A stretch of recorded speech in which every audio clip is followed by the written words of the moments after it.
आसान है।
परमेष्टि भगवान की अहिंसा में वितराग विश्व धर्म की देवादिदेव 1008 आदि ब्रह्मा आदिश्वर श्री आदिनाथ भगवान की देवादिदेव 1008 श्री अभिनंदन नाथ भगवान की देवादिदेव 1008 चिंतामणि घोर उपसर्ग विजेता श्री पार्श्वनाथ भगवान की देवादिदेव 1008 शासन नायक बाल ब्रह्मचारी भगवान महावीर स्वामी की परम पूजनीय आचार्य श्रोमणि गुरुवर श्री कुंद महामुनिराज की परम पूजनीय आचार्य श्रोमणि गुरुवर श्री विद्यासागर जी महामुनिराज की परम पूजनीय निर्व्यापक शमन मुनि श्री सुधा सागर जी महाराज की पूज्य श्री पूज्य सागर जी महाराज की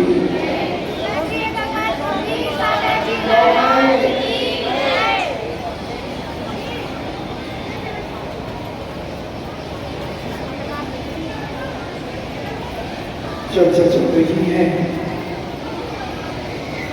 कि अगर हम अपने जीवन में कुछ अच्छा चाहते हैं तो हमें अच्छा करना होगा।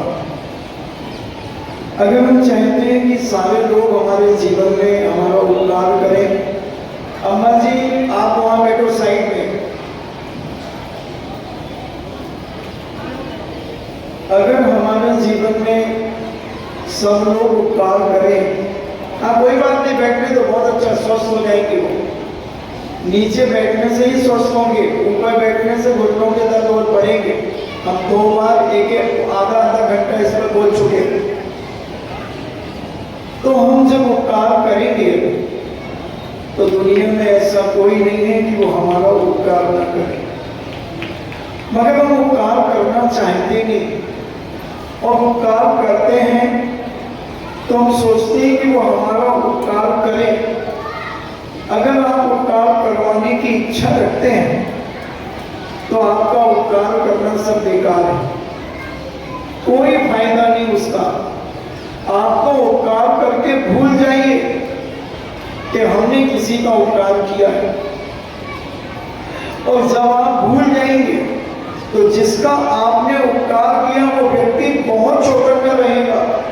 वो याद रखेगा, वो याद रखेगा कि हमें इस व्यक्ति ने ऐसे वक्त पर सहयोग दिया था जब हम डूब रहे थे। छोटा से छोटा व्यक्ति भी हमारे जीवन में बहुत बड़ा उपकार कर सकता है, मगर उस छोटे व्यक्ति को बहुत तुच्छ समझ करके उसकी उपेक्षा कर देते हैं, उसको निग्लेक्ट कर देते हैं, उसका मजाक उड़ा करके उसकी शक्ति को छीन कर देते हैं। अपन सबने पहली या दूसरी क्लास में एक कहानी पढ़ी थी। एक जंगल का राजा, जिसे लोग टाइगर के नाम से जानते हैं, सिंहराज के नाम से जानते हैं, वह सिंहराज बड़ा अहंकार में जंगल में घूमा करता था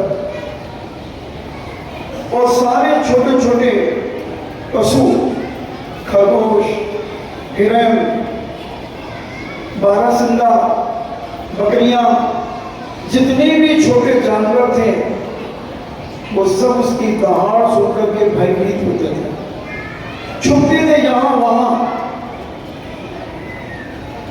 एक दिन वह सिंह सो रहा था और एक शिकारी ने सोचा कि इसे कैसे पकड़े, कैसे इसे जाल में फंसाया जाए।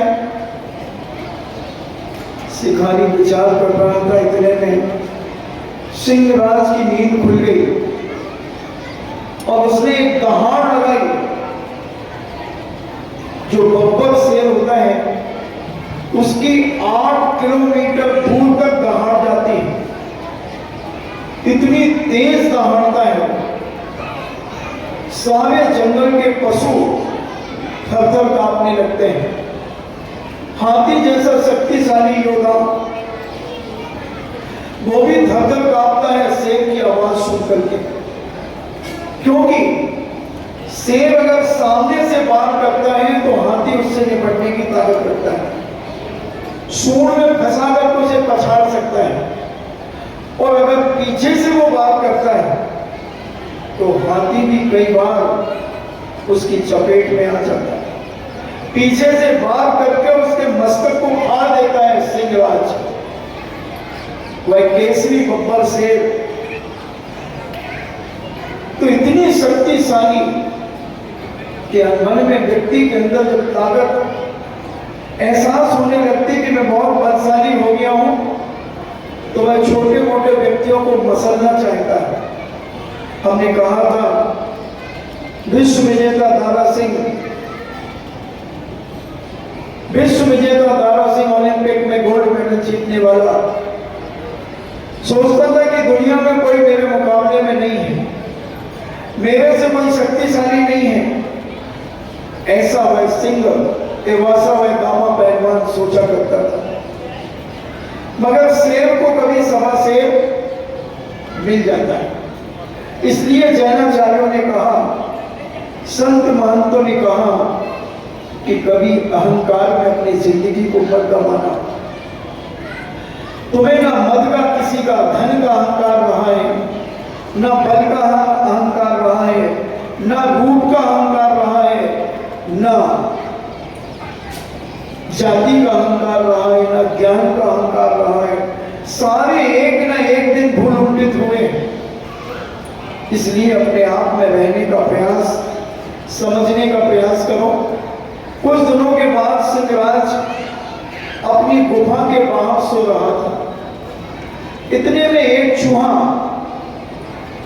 उस सिंहराज के ऊपर खेलने लगा, जैसे नन्हे मुन्ने प्यारे बच्चे अपनी दादा की तौंद के ऊपर खेलने लगते हैं। कभी उनकी पीठ को घोड़ा बना करके, हाथी बना करके चल बैठ जाते हैं। ऐसे ही मस्ती कर रहा था वह चूहा। सिंहराज कहता, तेरी इतनी औकात, सारे लोग मेरी आवाज से थर-थर कांपते हैं और तू मेरे ऊपर उछल रहा है और उसने पकड़ लिया। चूहा चींची करने लगा और कहता है सिंहराज मुझे छोड़ दो, मैं कभी तुम्हारे काम आऊंगा। सिंह बहुत जोर से हंसा, ये चूहा मेरे काम आएगा? अगर मैं इसे खाऊं तो मेरी दाढ़ में भी नहीं आ पाएगा और ये कह रहा मैं काम आऊंगा। छोड़ दो ना, छोड़ दो, मैं सच कह रहा हूं मैं तुम्हारे काम आऊंगा। उसने कहा मसल दूंगा, बोले मत मसलो, मैं तुम्हारे काम आऊंगा। छोटा हुआ तो क्या हुआ, छोटा हुआ तो क्या हुआ। इसलिए और बड़े हुए तो क्या हुआ, जैसे पेड़ खजूर और पत्ती को छाया नहीं फल लागे अति दूर। जैसे खजूर का पेड़ होता है, बहुत बड़ा होता है, मगर उसकी छाया, राय कीड़ों को कोई छाया नहीं मिलती और उसके फल भी प्राप्त नहीं होते, बहुत ऊपर लगे होते हैं फल। इसलिए अगर कोई छोटा बड़ा अपने आप को मानता है कि मैं बहुत बड़ा हूं, उसकी ये मूर्खता है, उसकी अज्ञानता है, उसका ये अहंकार है, उसके जीवन का विनाश सुनिश्चित समझना। कभी हमें किसी चीज का अहंकार नहीं करना चाहिए। अहंकार कहो, मद कहो, ईगो कहो, घमंड कहो, ये सब एकात्मा चीज। और जो व्यक्ति ये सब अपने जीवन से निकाल देता है, वह व्यक्ति बहुत आनंद में रहता है। उसके कोई दुश्मनी नहीं होते, वो तो किसी का दुश्मन नहीं होता, उससे कोई व्यक्ति दुखी नहीं होता, वो किसी व्यक्ति से दुखी नहीं होता। और जिसके अंदर अहंकार होता है, वो सबसे पहले स्वयं के द्वारा स्वयं से दुखी होता है। अहंकारी व्यक्ति स्वयं दुखी होता है और जो व्यक्ति इन सब चीजों से दूर रहने का प्रयास करता है, वो आनंद में अपना जीवन जीता है। उसे कोई फर्क नहीं पड़ता कौन क्या कर रहा है, क्या नहीं कर रहा है, कोई अपने आप में मस्त रहता है। और अहंकारी व्यक्ति कभी ना कभी ऐसी चोट खाता है। मैंने विगत प्रवचनों में बताया था कि गांव पहलवान एक छोटे से लड़के की साथ से चारों कोने चित हो गया था। सिंहराज से निवेदन करता है वह चूहा कि राजा साहब मुझे छोड़ दो, मैं तुम्हारे काम आऊंगा। कोई बड़े रईस आदमी से कोई छोटा गरीब आदमी कहे सेठ जी मैं तुम्हारे काम आऊंगा, तो अहंकारी धनवान कहता है तू क्या काम आएगा, तेरे जैसे 365 को चलाता हूं, तू क्या काम आएगा। मगर एक छोटा व्यक्ति भी बंधु जीवन में कभी भी काम आ सकता है, कभी भी काम आकर के हमारे बहुत सारे कार्य बना सकता है। किसी को न छोटा समझना और न किसी के जीवन में उपेक्षा करना, और कोशिश करना कि तुम्हें कभी किसी से अपेक्षा भी ना हो। अगर तुम अपेक्षा रखोगे तो तुम्हारी नियम से उपेक्षा होगी। कोई अपेक्षा मत रखो, और जिन जिन भी अपेक्षा रखी है उनकी उपेक्षा हुई है। शूर्पणखा ने अपेक्षा रखी थी, जब मर्यादा पुरुषोत्तम राम के सुंदर रूप को देखा और उसने अपेक्षा रख दी कि हम तुमसे पाणी ग्रहण करना चाहते हैं, तब मर्यादा पुरुषोत्तम राम ने कहा कि भाई मैं तो शादीशुदा हूं, मेरी धर्मपत्नी जनकनंदिनी सीता विराजमान है।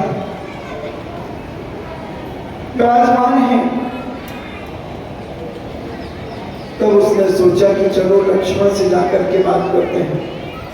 देखना कितनी दुष्चरित्रता, स्वयं शादीशुदा थी,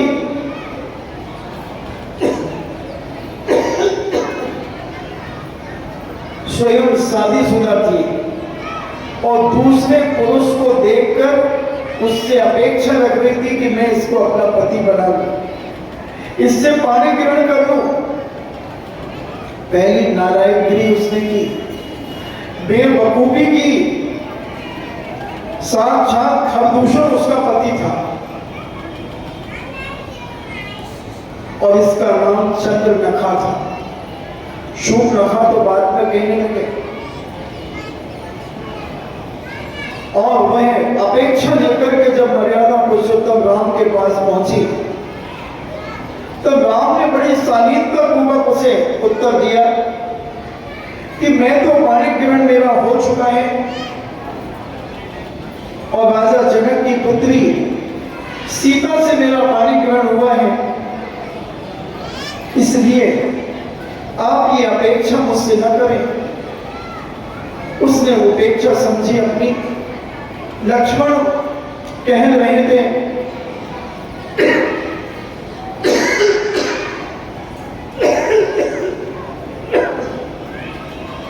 लक्ष्मण के रूप को देखकर वह चंद्रनखा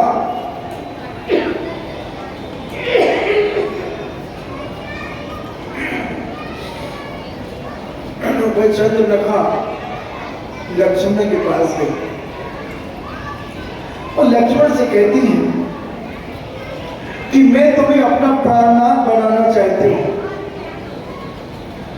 मुझ अनाथ को प्राणनाथ की जरूरत है। मैं प्राणनाथ की खोज में निकली हूं, इसलिए आप मेरे अगर प्राणनाथ बनते हैं तो मेरी जिंदगी की खुशी का कारोबार नहीं रहेगा। लक्ष्मण भी कहते हैं आपने पहले प्रस्ताव मेरे भाई से कर दिया है तो आप तो मेरी भाभी मां हो गई। अब मैं आपसे कैसे पाणी ग्रहण कर सकता हूं? ये तो बहुत निकृष्टता होगी, नीचता होगी। मैं ये गलत काम नहीं कर सकता, इसलिए आप मेरी भाभी मां हैं और आप इस चीज को समझें क्योंकि प्रस्ताव आपने मेरे भाई के साथ किया है। तीन मिला गई वह चंद्रनखा कहो या शूर्पणखा। जैन दर्शन के अनुसार लक्ष्मण ने नाक और कान नहीं काटे।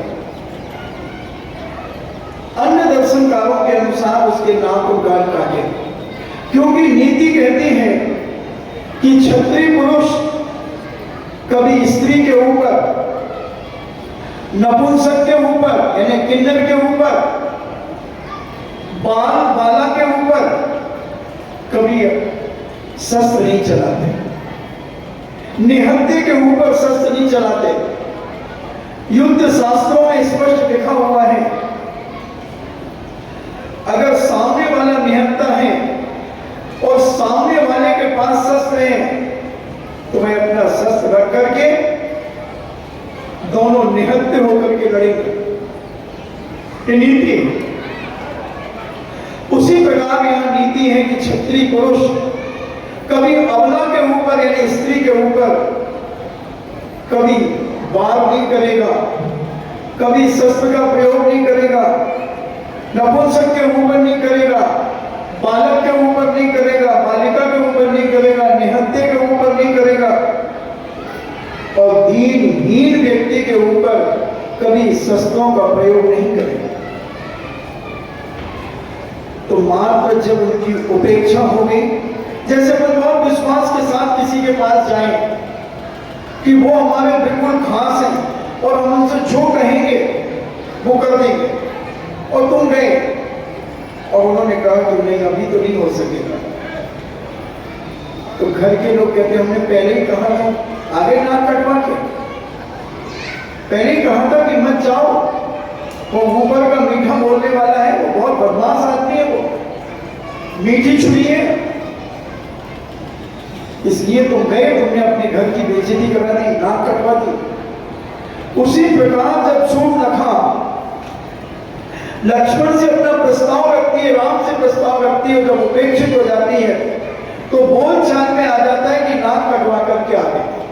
नाक और कान जैन दर्शन के अनुसार लक्ष्मण जी ने नहीं काटे और न रामचंद्र जी ने काटे, मगर लोकोक्ति ऐसी बन गई, अन्य दर्शनकारों ने नाक कान काटने की बात कही।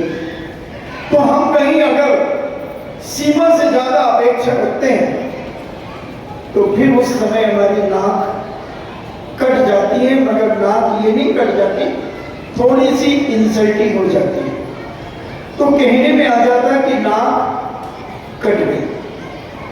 ऐसे ही वह सिंहराज सोचता है कि एक छोटा सा चूहा मेरे ऊपर उछल कूद कर रहा है, मेरी इज्जत को मिट्टी में मिला रहा है, इसको मसल देता हूं। मगर चूहा फिर चीख मारता है, चिल्लाता है और कहता मुझे बचा लो, मैं तुम्हारे काम आऊंगा, मैं तुम्हारे काम आऊंगा। सिंहराज उसे छोड़ देता है। चूहा चींची करता हुआ चला जाता है। एक दिन शिकारी ने अपने जाल में सिंहराज को फंसा लिया और सिंहराज जाल में फंस गया। 24 घंटे हो गए, खाना पीना कुछ भी नहीं मिला, शरीर बिल्कुल सुस्त हो गया, जैसे उपवास करने वालों का शरीर चुस्त नहीं सुस्त हो जाता है। क्योंकि बहुत सारी आत्माएं, भूखी आत्माएं यहां प्रवचन में बैठी हैं, भव्य आत्माएं जिन्होंने चंदन छठ का उपास किया है। कल हमने बड़े विस्तार से चंदन छठ के बारे में कहा था। ये उपवास पहले हम सोचते थे कि क्यों करना चाहिए। मैंने कई बार महाराज से कहा कि महाराज ये तो उसी प्रायश्चित मिला था, उस चंदना के जीव ने पूर्व जन्म में अशुद्धि में आहार दिया था। जब वह ऋतुमती थी तब उसने आहार दिया था, तो उसका प्रायश्चित है। हमारी ये माताएं बहनें बेटियां क्यों करें? महाराज ने मुझे समझाया मगर मुझे समझ में नहीं आया। फिर मैंने जब स्वयं इस पर बहुत विचार किया, जब हमने देखा कि तुम कितनी गलतियां करते हो, अशुद्धियां कितनी करते हो, तुम आहार में कितनी अशुद्धि करके तुम आहार देते हो। अपने मन से पूछना, सोने के पहले 5 मिनट बैठना और सुबह से शाम तक और शाम से सुबह तक की वीडियो अपनी सही आंखों से देखना कि तुम्हारी आहार संबंधी कितनी गलतियां होती हैं, कितनी अशुद्धि होती है। तो तुम्हें तो प्रायश्चित रोज ही रहना चाहिए कायदे से। तुम्हारा रोज गलती करें और रोज प्रायश्चित करें, ऐसा नहीं होता। गलती सुधारना पड़ेगी कि आज जो गलती हुई थी वो कल ना हो, वो कल ना हो। उसी का नाम प्रायश्चित होता है, उसी का नाम प्रतिक्रमण होता है, उसी का नाम आलोचना होता है। विचार करना चाहिए कि हम कितनी गलतियां करते हैं, तो ये उपवास उसकी गलती का ही प्रायश्चित है। और उस रानी को तो उसी भाव में, राजा और रानी को उसी भाव में कोड़ हो गया और ऐसा कुष्ठ रोग हुआ, ऐसा कुष्ठ रोग हुआ कि शरीर गलने लगा। मगर जो व्यक्ति अपनी गलती का एहसास कर लेता है, अपनी गलती को सुधारने की तैयारी कर लेता है, उस व्यक्ति का प्रायश्चित होने के बाद शुद्धिकरण हो जाता है। अगर वह गलती ही स्वीकार ना करे, प्रायश्चित ही ना करे, तो वो पाप चक्रवर्ती ब्याज के रूप में चढ़ता चला जाता है। बच्चों है और बर्थडे के बॉय चलो चलो नीचे।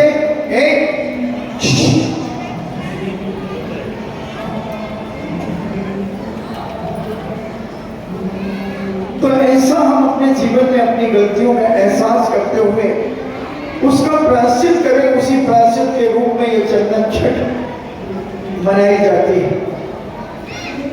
और भारत में प्राय अभी 10-20 साल से इसकी चर्चा बहुत तेजी से आ गई। वैसे हरछठ के नाम से ये छठ जानी जाती थी। और ऐसा कहते हैं हरछठ में कई स्थानों में हमने देखा कि एक लकड़ी का या पीतल का एक घोड़ा होता है और उस घोड़े में एक ऐसी कुर्सी रखते थे बच्चे, उसमें खुरमा, पतियां, सेव आदि लेकर के और उस घोड़े को घुमाने ले जाते थे और घुमाने ला करके फिर बाद में वहीं बैठ करके वो खाते थे। तो ऐसे अनेक प्रकार की व्यवस्थाएं चलती हैं। वैष्णव दर्शन में अलग इसकी परंपरा है और जैन दर्शन में ये चंदन छठ की परंपरा अभी 10-20 साल से बहुत तेजी से चली। क्योंकि जब कोई साधु त्यागी उसे पढ़ता है और पढ़ने के बाद उसे लगता है कि ये समाज के लिए बहुत उपयोगी है, तो वो उसकी प्रचार प्रसार करके माताओं बहनों से कहता है कि ये चंदन छठ करो, क्योंकि तुमसे भी बहुत गलतियां होती हैं। उसका निवारण, उसका प्रायश्चित के रूप में ये उपवास किया जाता है। 6 साल भले लिखा हो, मैं तो कहता हूं कि जब तक तुम्हारे घट में प्राण हो और जब तक तुम्हारे पास ताकत हो, जब तक करते रहना चाहिए। 6 साल का प्रायश्चित तो उसे मिला था, तुमसे तो गलतियां हो ही नहीं है, होती रहती हैं। तो इसको तो जीवन के अंत तक करते चले जाओ तो कोई घाटा नहीं है, फायदा ही फायदा है। अपन तो फायदे का सौदा ही अपने जीवन में करते हैं, जिसमें घाटा होने की संभावना होती वो तो अपन करते ही नहीं। और वह चूहे को जब छोड़ दिया और 24 घंटे तक जब सिंहराज तड़पते रहे, तब चूहा घूमता हुआ आया और फिर सिंहराज के ऊपर चढ़ गया। सिंहराज कहते हैं, चूहेराज तुमने कहा था कि हम तुम्हारे काम आएंगे, बोलो क्या काम है, बोलो क्या काम है। शेर कहता है, तुम्हारे बहुत पैने दांत होते हैं, तुम लकड़ी को भी कुतर देते हो, तुम डब्बों में भी छेद कर देते हो, तुम इतने पैने हो, इतने पैने। अगर ये दांत जो जाल बना हुआ है, ये जाल को अगर तुम काट दो और मुझे यहां से निकाल करके बाहर कर दो, तो मैं जानूं कि तुमने मेरे उपकार का बदला चुका दिया। चूहा कहता, इतनी सी बात, तुमने मुझे जीवन दान दिया है सिंहराज, मैं अपनी जान लगा करके भी तुम्हें बचाऊंगा। और उस चूहे ने फटाफट उस दांत को काटना शुरू कर दिया और सिंहराज को बाहर निकल गया और शाबाशी देता हुआ सिंहराज चला गया। हम भी अपने जीवन में विचार करें कि हम छोटे व्यक्तियों की कभी उपेक्षा न करें, उनका अपमान न करें, उन्हें बड़े प्यार से समझाने का प्रयास करें। तुम अपने बच्चों को भी मार करके समझाना चाहते हैं। बहुत सारी माताओं की आदत बहुत खराब होती है कि वो बच्चों को पढ़ाती तो हैं, कोई जरूरी नहीं है कि हर बच्चे का ज्ञानावरणी करने का क्षमता हो कि वो 1-2 बार 4 बार में पढ़ करके याद कर ले। और जब वो बच्चा 1-2 बार में याद नहीं करता तो तुम्हारी आंखें कैसी होती हैं, टमाटर सी लाल हो जाती है। बुद्धू है क्या, अकल नहीं क्या, इतनी पढ़ा रही हूँ 4-4 बार, मम्मी में पढ़ तो रहा हूँ और उसी समय एक चाटा दे दिया। यही होता है। वो यही कहते मम्मी में पढ़ रहा है, खाक पढ़ रहा है, और एक दिया चटाक से 5 उंगलियां उछल गई उसके कान। उसने कहा अच्छा सच बोलने का ये परिणाम, सच बोलने का ये परिणाम कि मम्मी मैं पढ़ रहा हूं, मैं क्या करूं, मुझे याद नहीं होता, तो ये चाटा पड़ा है। अब देखता हूं कल तुमने पढ़ने बिठाना, नहीं आऊंगा, इधर नहीं आऊंगा, मारना तो लो, मारो लो, राकर के कहेगा मारो, जवाब देता है, मारो मारो मारो, और तुम्हें गुस्सा आएगा तो तुम एक चाटा फिर दे दो। अब देखना बच्चे को बिगाड़ने का श्रेय उस मम्मी को जा रहा। बच्चा कैसे बिगड़ता, कैसे जिद्दी होता है बच्चा, कैसे तुम्हारे कहने का अपमान करता है, तुम्हारी आज्ञा का उल्लंघन करता है।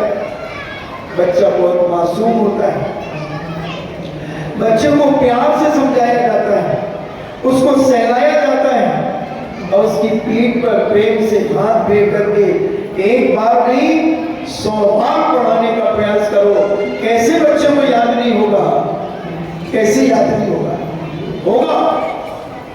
तुम्हें उस समय गुस्सा नहीं आता जब तुम्हारा छोटा बच्चा, कितने साल का बच्चा बोलने लगता है, 1.5 साल, पापा मम्मी तो कहने ही लगता है। तो जब तुम अपने बालकनी में बैठे रहते हो और तार के ऊपर एक कौवा बैठा है, मम्मी को क्या है, मम्मी को क्या है, कौवा है बेटा, कौवा है। फिर थोड़ी देर मम्मी को क्या है, मम्मी बताओ ना, तुम्हारा मुंह पकड़ के कहता मम्मी बताओ ना वो क्या है, बेटा कौवा है, कौवा है, ये काला क्यों है, बेटा वो ऐसे काला है। फिर मम्मी वो क्या है, कम से कम 10 बार पूछता है, तुम्हें चिड़चिड़ापन नहीं आता, तुम्हें उसे मारने का भाव नहीं आता, और जब वो पूछता है तो तुम उसके गाल में किस ले लेते हो, उसके मस्तक को चूम लेते हो, कभी प्यार से एक थप्पी दे देते हो, उस समय गुस्सा नहीं आता। मगर जब वो 8 साल का बच्चा हो जाता है फिर उसे पीटने क्यों लगते हो, ये जिद्दी होने का बीजारोपण है। और ऐसे बच्चे इतने शैतान हो जाते हैं कि तुम उन्हें संभाल नहीं सकते। कई बार तुम्हें उनकी हरकतों के कारण रोना पड़ता है, तुम स्वयं रोने लगती हो, उससे कोई फर्क नहीं पड़ता। वो देखता कि मम्मी रो रही, वो फौरन खिसक जाता वहां से, बच जाएगा, वो अपने दोस्तों के साथ खेलने चला जाएगा, घंटे 2 घंटे में आएगा कि मम्मी अब तो चुप हो गई होगी। कहाँ गया था, मम्मी मैं तो एक खेलने गया था, खाने नहीं गया तुझे, खाना है, देख घड़ी दे कितने बज रहे हैं,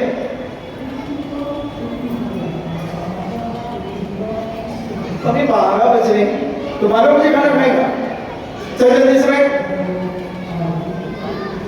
तुमने खाना खिला दिया, इतनी कर्कशता से क्यों कहा, इतनी कठोरता से क्यों कहा तुमने उस बच्चे को।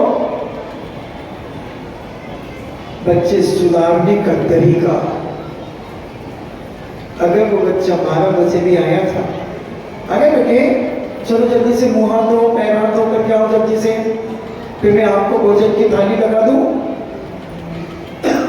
अब देखना, अगर तुम्हारी टोन इस प्रकार की है, बेटे जल्दी से हाथ पैर धो करके आओ, और टॉवल देखो, वो टॉवल रखी ना, उस टॉवल से पैर हाथ पोंछो और अच्छे हाथ पोंछ करके आओ, मैं आपको भोजन की थाली लगाती हूँ। बच्चा तो आधा पानी पानी हो जाएगा, तो तुम क्या चल दिया, तेरे लिए बैठी रहूंगी क्या, और कोई काम नहीं है क्या, दुष्ट कहीं का। तो मैं सोचता तो मैं दुष्ट हुई, तो दुष्टता करो, दुर्जनता करो, शैतानी करो, उसे राजा बेटा कहकर के सहलाओ, उसे मेरा बेटा कहकर के सहलाओ, उसे प्यार करो,